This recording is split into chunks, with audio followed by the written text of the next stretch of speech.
Alright, let's talk about how you can actually use AI to boost your game graphics, and it's easier than you think.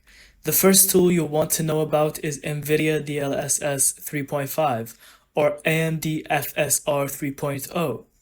These use AI upscaling to render games at a lower resolution, then sharpen them in real time.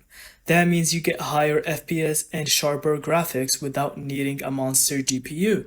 You just go into your game's video settings, toggle DLSS or FSR on, and choose quality, balanced, or performance mode. Another cool trick, if you're running mods, is to use AI texture upscalers like Topaz Gigapixel.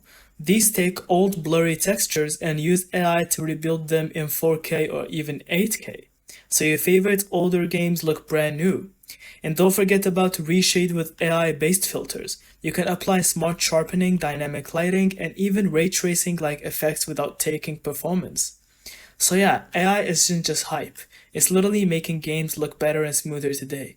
Turn it on, tweak the settings, and enjoy next-gen visuals without upgrading your whole rig. Thank you so much for watching. I hope you found this video helpful, and don't forget to leave us your thoughts in the comments.